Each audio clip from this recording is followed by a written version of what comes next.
In the late 90s, New Japan Pro Wrestling was soaring to new heights. Antonio Inoki had retired in 1998, and sometime after that, a young man named Hiroshi Tanahashi decided that he wanted to pursue a career in professional wrestling. And under the guidance of Kensuke Sasaki, Keiji Muto, aka the Great Muta, and Tatsumi Fujinami, as well as the other coaches at the New Japan Pro Wrestling Dojo, Hiroshi Tanahashi was able to bleed and sweat and pay the ultimate price through months and months of very hard training. And finally, on October 10th, 1999, Hiroshi Tanahashi, the future ace of New Japan Pro Wrestling, would begin his in-ring career. And throughout the years, across multiple continents, he didn't just compete in Japan, he competed in the US, he competed in the UK, he competed in TNA, for God's sake, against AJ Styles.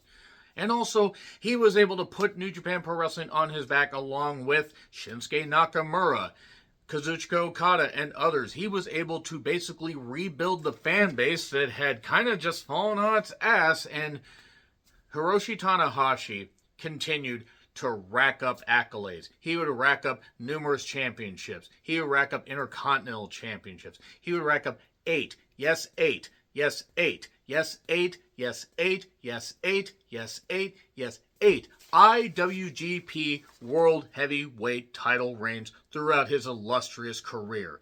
The fact that he was able to continue going with that iron will, continue to go despite multiple injuries, surgeries, throughout many, many rivalries. I mean, think about it. Kazuchika Okada, likely his greatest in-ring rival.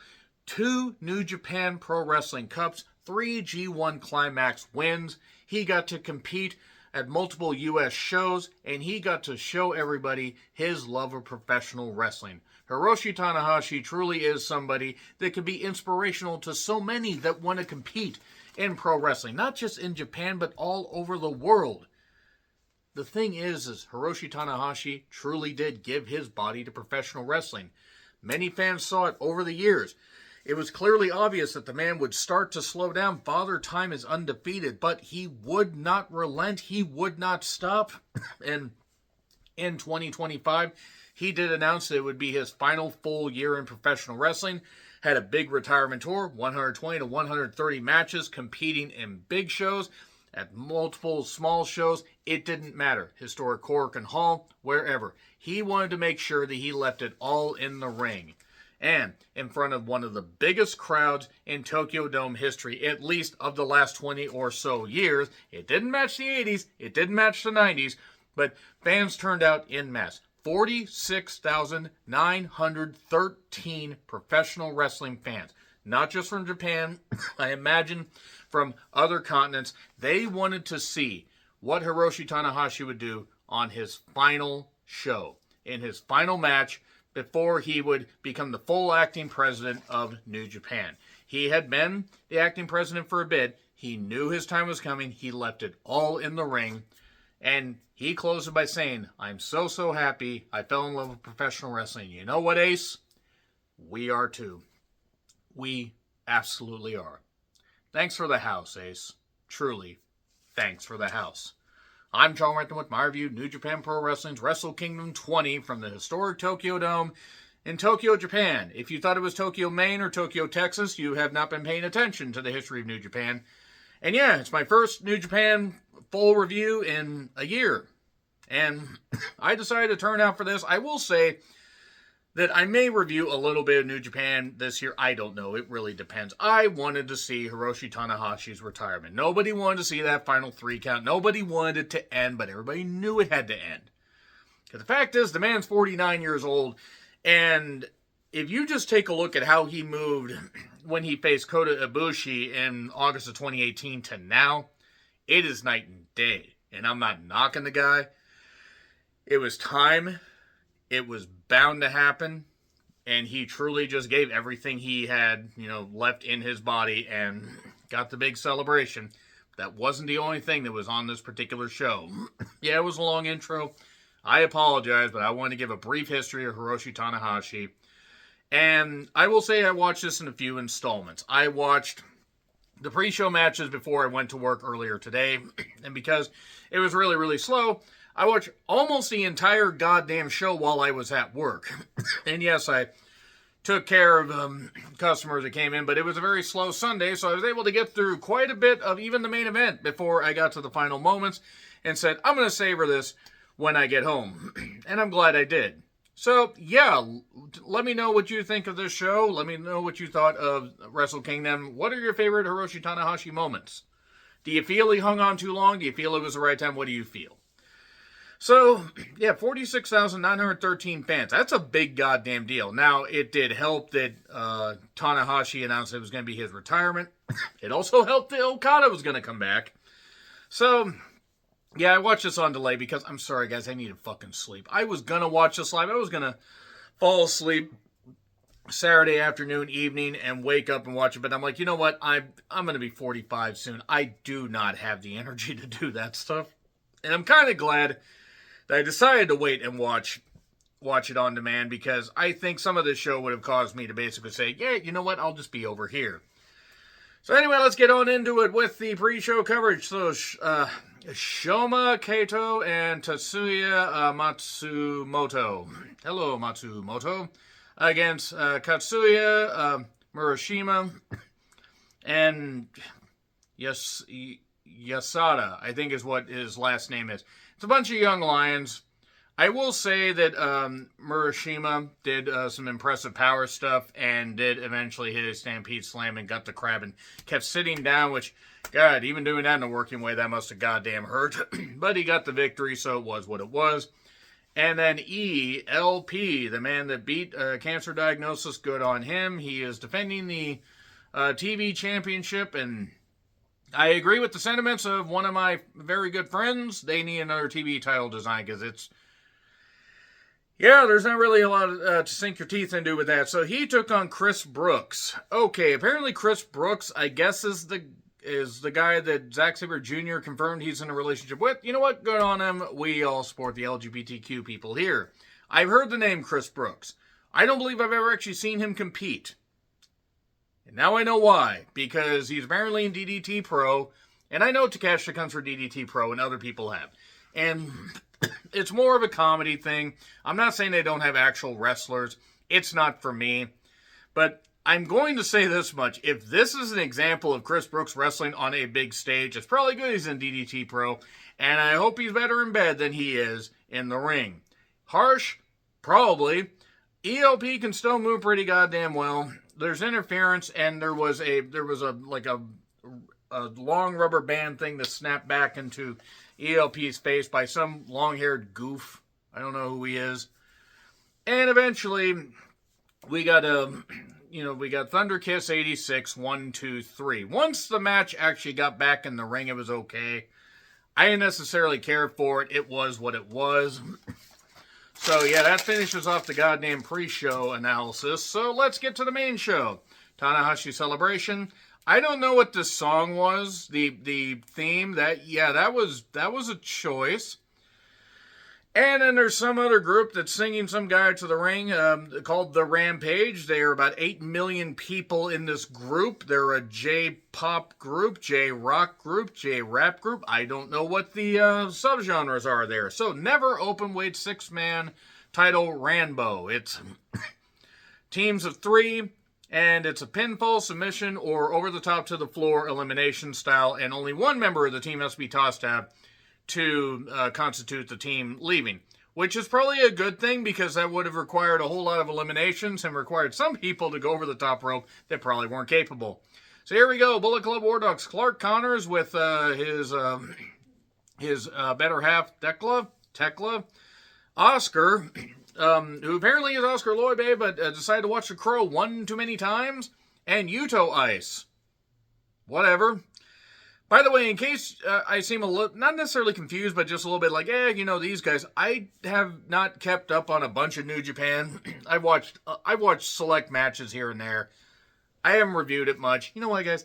I got other things to do. It's not even anything against New Japan. They got a lot of rebuilding they got to do. Tiger Mask, Togi Makabe, and Taguchi. Tiger Mask's last Dome appearance. Apparently, he's either retiring or leaving New Japan. I mean, he's about 500 years old, so it's probably a good thing he decides to, maybe make this it. Make this the end. So, Team 150 is Taichi Kojima, who I believe has been competing at MLW, and Tomohiro Ishii. Yeah, if you get that reference, you get that. Kasi Takeshi, who had that group sing him to the ring, or all of them to the ring. He's got a good look, I'll say that much. And Rough Storm, Shota, and Yuya Yamura. I don't think this stuff with Shota is going to work out. I mean, like, they've at least tried to admit, okay, maybe having him go 40-plus minutes with Zack Sabre Jr. at one point wasn't the best idea. So they go with that. They put him in a team. Yano and Spiritech, Wado and Yo. And Yo was dressed like Yano. Evil Yano. The House of Torture members, Ren Narita, Sonata, and Kanemaru. Does Sonata just not care anymore? Has he ever cared? TMDK, Zack Sabre Jr., Oiwa, and Hartley Jackson, who I'm not familiar with, but apparently is a veteran that finally has gained his big break. Bolton Ole, Goto, and Yoshihashi. Okay, I know who I'm rooting against. I don't know what it is about Yoshihashi, but I've just never liked him. So, yeah, 1 minute intervals. Look, I mean, I'm sorry, but this was just your standard Rambo, blah, blah, blah, blah, whatever. Why did... Excuse me. Dry weather and bullshit going on. Why did Clark have a tire? Eventually TMDK won. If you expect analysis of this match, you are barking up the wrong tree. Good on Zach, I guess. New champs, so there was, I think Yano and Spiritech were the champs. And it was a good thing Yano came out last, because I don't really think we need to see more of Yano than we have to. But anyway, so ladies action. Syuri, Syuri, against Saya Kamitani. The very, very tall, very, very alluring, and I mean alluring as far as her presence. She has a great look. That is presence you can't teach. She has a commanding, presence for TV. Looks great. Wrestles pretty good. I'm not that familiar with Syuri, but it's a winner's take-all match for the IWGP Women's and Strong Women's Championship. I thought that Saya was going to get the victory. She did not. Let's find out about how that happened. Holy hell, Saya. Good grief. Good grief. That, again, presence you can't teach. All right, ladies, time to shine. And they did. Saya uses her size well. Syuri was hitting hard kicks. You can tell, however, that time has weathered her already. Apparently, she's had some serious injuries. She just got medically cleared recently. So we did get distractions from the group that she's Saya's part of, Hate, I believe. And then go ahead, dive by Saya, why can't that be me? I didn't mean that. And the crowd is very up for this. The ladies were, kicking. They were fisting ass and taking names. They were doing whatever they were doing. We got a great bridge. Saya using that Saya as well. Syuri kept coming back with some nice kicks and good offense. The arm trap off the top, that was a good move. That was very well done. Arms are not meant to go that way, is what I noted. Star Crasher for 2. And then another arm trap, and that was good. We're getting some good action here. These ladies are, making the most of their television time, because this was on Japanese TV, so it does count. We got a slam, we got a Poison Rana. I hate the Poison Rana. I just hate it. I'm sorry. I'm always going to hate it, no matter who does it. A big boot, a kick, a Rana. We even got a driver in 1, 2, 3. I thought Saya was going to get the victory. She did not. Syuri got the victory. Okay. She's a double champion. Or they're fusing the championships. I have no goddamn idea, honestly. There are too many championships going on, but it is what it is. And, okay, good. The ladies got a chance to shine. Special 10-man tag. So we have Andrade El Olio getting out of his bullshit deal with WWE, or non-compete with WWE. He's the funder of United Empire. Whatever. So, United Empire members, Great O'Khan, Aaron Hanari, Callum Newman, I believe. And the returning Jake Lee. I have heard the name Jake Lee. I don't know if I've seen him compete. If I have, it's been a few years. They took on the War Dog Bullet Club member thing, whatever. Davito Finley, Gabe Kidd, that idiot, Drilla Maloney, Dermot Maloney, and Hiromu and Shingo. And apparently Hiromu and Shingo put aside their differences with the War Dogs to compete on the show. Because Naito and Bushi, by the way, are, I believe, in Noah.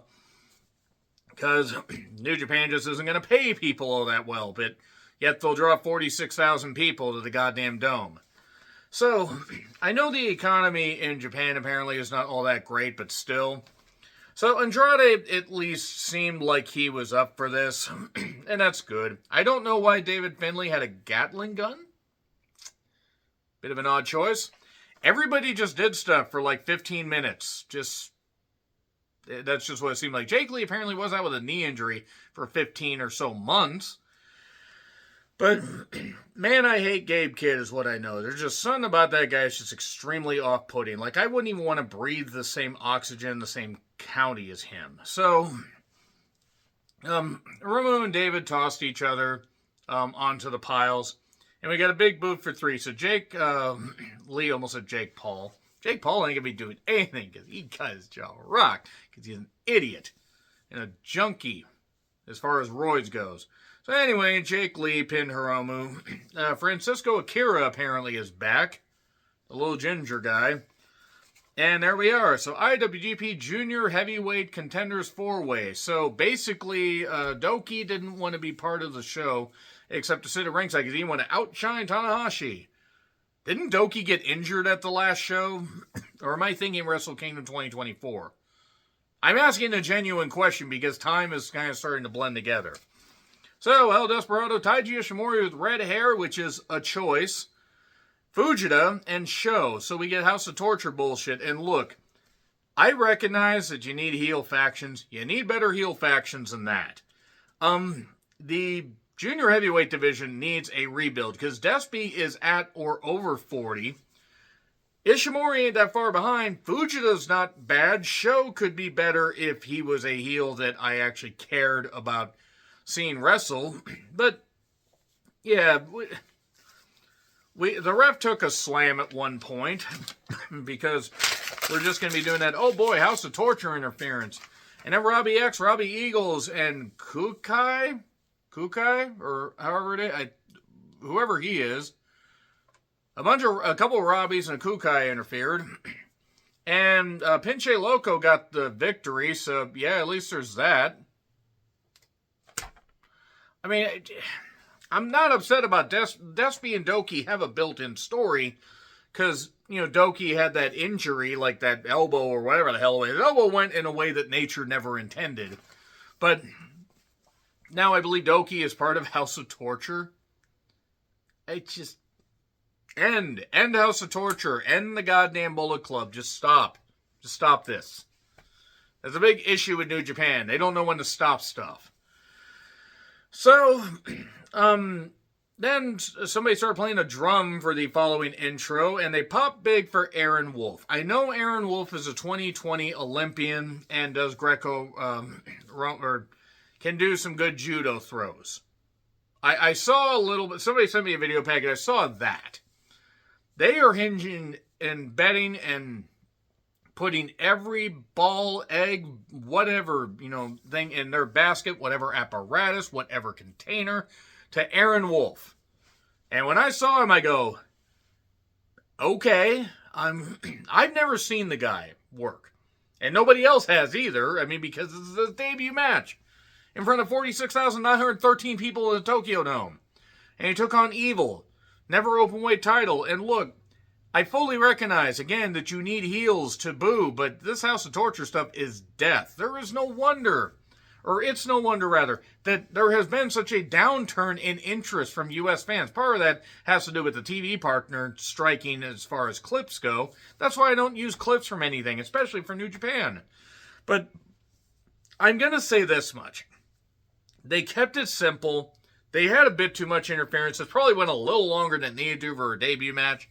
But Evil played his part well. He did. Bad luck Fale, or Don Fale. What happened? Not that he was ever able to move, but God, even in 2018, 2019, he had a hard time moving. Now he looks like he's about 300 years old.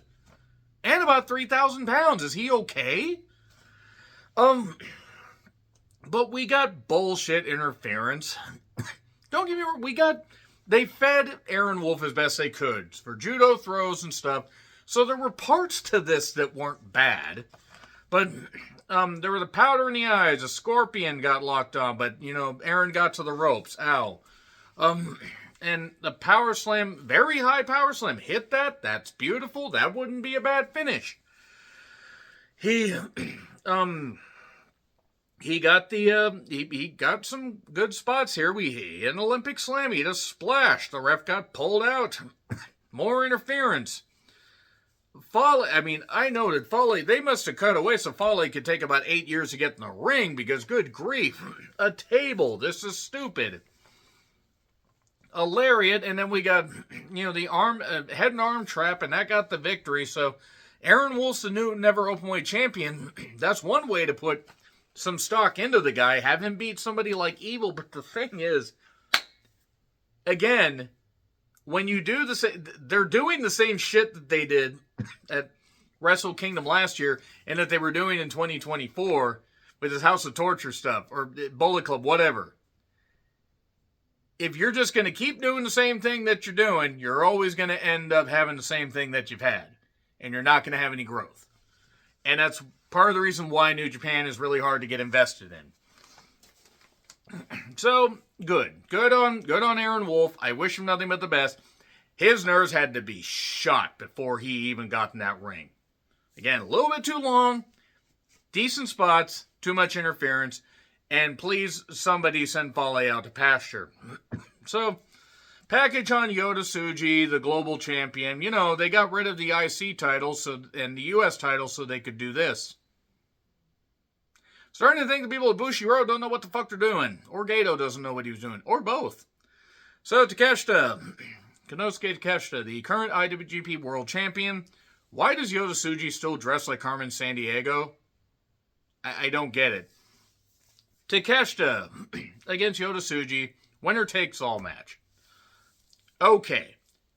I don't necessarily know about Yota Tsuji still smiling. It's very off-putting. Maybe that's the idea. But yeah, it's the Alpha against Gene Blast. Why is he called Gene Blast? Is that like, the roast of Mean Gene Okerlund, except he's been dead for years. Yoda wants to carry on the tradition of New Japan. Takeshita writes it off. I think Takeshita actually respects the history of Japanese wrestling. But they're treating him like an outsider. Also, he competed at a DDT Pro show the night before this, which I saw a clip of it, and I'm like, kind of starting to see why I don't get as invested in wrestling as I used to. DDT Pro just isn't for me. So, Charlton was a lot nicer about the AEW partnership. Again, I don't blame him for getting upset like he did. Now I don't think was it last year or was it 2024? I'm trying to remember. One of the two. He justifiably got upset. Now, he can get upset at Bushiroad for not paying people and whatever, but I don't blame him for getting upset at the AEW stuff. But the thing is that the guy's got more money and willing to spend it. You can't blame the wrestlers for going. So it was Speed versus Speed. Actually, it was Speed for Speed. Essentially, they're both about the same in the strength department. Yoda definitely stepped up, and Take is very good. He makes it look easy. He targeted the neck for massive damage, a DDT on the apron, so Yota Tsuji kept holding his neck. A rolling arm drag and a Fosbury flop by Yoda, so there was some good stuff here. Back and forth with the knee strike, the hard tuck driver that looked really painful. Wheelbarrow by Yoda. Take hit a spear, so they're using each other's moves. It kind of makes sense. They're 1-1 as far as matches go. The crowd is up for this, is what I noted. Loud forearm to the gut. There were some good strikes. We did get a destroyer and some no selling because Japan. And a blue thunderbomb, a raging fire, but Yoda gained it on the roast, even though it looked like he was far away. Good stuff, good spot there. And we got chops and strikes and an alley-oop that turned into an alley-oof. And a reverse suplex off the top. And we got a Poison Rana. I don't really know why we need a Poison Rana. We did get a nice super blue thunder. We got a knee strike for 2. An exposed knee strike got stopped. We're 30 minutes in. And Yoda hit the spear and got the Boston Crab on. And was sitting down and I go, there's no way he's going to... Oh shit, he tapped him out to a simple Boston Crab. Going back to the Young Lion route, or roots. Doing that. Good stuff. Can't fault it one bit. Very enjoyable. Bravo, gentlemen. As far as match quality, that probably was the best match of the night. Of course, everybody came for the main event for the atmosphere, but good stuff. Yoda celebrates. There we go. Take had a nice little run as a champion. Now, have him beat Okada. Have him... I'd have Take be the one to beat MJF, to be perfectly honest. So, now the main event. So... we get to basically, Hiroshi Tanahashi video package and numerous G1 wins, New Japan Cup, 8 world title wins. And Okada comes out first. And I think Okada was actually more emotional at first. He was trying to remain stone-faced, but no, it was getting to him. And they gave this the grand old treatment. They gave Okada big pyro. They put Rocky Romero on commentary. Hiroshi Tanahashi makes his final entrance to a thunderous roar. Fire, pyro, they were giving him every goddamn thing that they had. Everything that they had. And Okada was definitely, he was up for this. Now, Okada's not going to be the Okada that he once was, ever. But I'll say this. Hiroshi Tanahashi versus Okada was the definition of a retirement match. Could Tanahashi have one final dance with glory? I mean, about as good as a 49-year-old man with bad knees can dance. And bless the guy. Bless him. He left it all in the goddamn ring about 8 years ago. He played the greatest hits as best he could. It was at times excruciating to watch just because I knew he had to be in pain. I could tell. And it was hitting Tana, it was hitting Okada before the opening bell. Kato was in Okada's corner because we have to go with that. And he wrestled 120 to 130 times in 2025. Tanahashi did. Okada, however, 12, 15? I'm not even sure. Well, maybe 30. I don't know. Because I didn't factor in the Continental Classic. But the crowd's firmly on Tanahashi's side. I know there is no way this goes past 20 or 25 minutes. It went 33, by the way. And, as expected, it started slow. Okada was obviously going to play the heel. The line that made me laugh was Rocky Romero saying, Okada is better than he's ever been. What have you been watching, Rocky? Are you high? Are you drunk? Genuine question. Bless Tanahashi, but my God, he is torched beyond words. Drop kick sends Tana to the floor. A DDT on the floor. So... They're doing good stuff here. I'm not going to knock it one bit. He got ground down by a chin lock. Tana did his senton. It looked painful for everybody, especially him. 10 minutes in, he skinned the cat. He was still able to show just a fraction of the old Tanahashi instead of being old Tanahashi. Ace is high to the floor. Dragon screw, in the ropes. And a flapjack. He's doing some good stuff here. And Okada's giving him enough bumps to make it seem like, okay, Tana's willing to do this. And Okada's about as safe as you can get. He's not going to be sloppy. He might not be the 5-star guy that he was before, but he'll turn it up when he wants. Rocky was praising Don Callis. There is no reason to do that because nobody likes Don Callis. I don't even think Don Callis likes Don Callis. Okada even flips off the crowd instead of doing the Rainmaker pose. But then we get twist and shout times 3. A tombstone stops it. and then up the ramp to kill time so we can hit a tombstone, and then take about an age to do a near count out. A third tombstone, Okada pulls him up. 20 minutes in, Tana's still trying to fight, but it's waning, it's waning. Okada has wrist control and gets hit with the Ace Maker. Oh my god, he got hit with his own move. That never happens. But a Rainmaker, he hits, and then 1-2 kick out. Oh my god. A Boston Crab on Tanahashi. Will we see? Nope, Tana got to the ropes. And he was toying with the ace. We got a drop kick. We got a sling blade. We're 25 minutes in. Sleeper by Tanahashi. A PK. He does the, Bomaye from, Nakamura's playbook. High fly flow for 2. He hits a sling blade again. He hit a dragon suplex. High fly flow to the back. And then high fly flow and knees up. Ow. When he hit Ace's high to the outside, I go, Tana. Well, and again, it is leaving everything out. Knee strikes. Tana is done, is what I noted. He has no fight left in him. So a drop kick, 30 minutes in. A DDT, Destino variation by Okada. Cobra Flosion, another Rainmaker, but just for 2. Okada, hits a slam, hits an elbow, and then does the Rainmaker pose. The first time that we've seen him do that in a while. And he does it because he was caught up in the moment. And then eventually hits the Rainmaker. 1, 2, Red Shoes didn't want to count 3. You could tell he didn't. But there you go. Hiroshi Tanahashi's career ends. Okada basically says thank you. And that makes sense. And if it sounds like I'm skipping over some of this stuff, this is something you really need to experience yourself. Tanahashi takes his final bow, big celebration, flowers, all that. And then suddenly, breathing with the switchblade, Jay White comes back. And I was like, hit him with the Blade Runner. No, he didn't. He thanked him.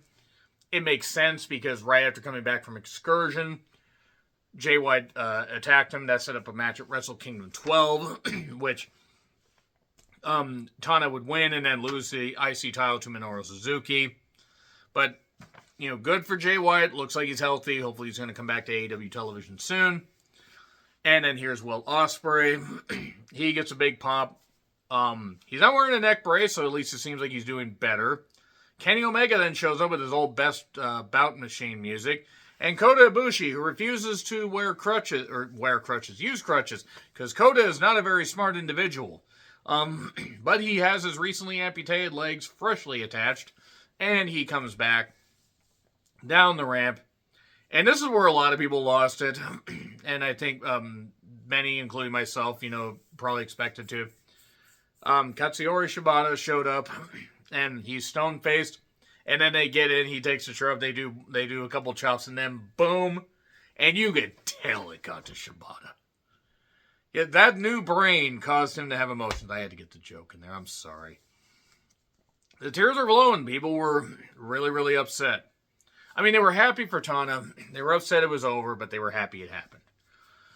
And then Great Muta got to the ring eventually, despite the fact that his, replaced knees wouldn't allow him to move.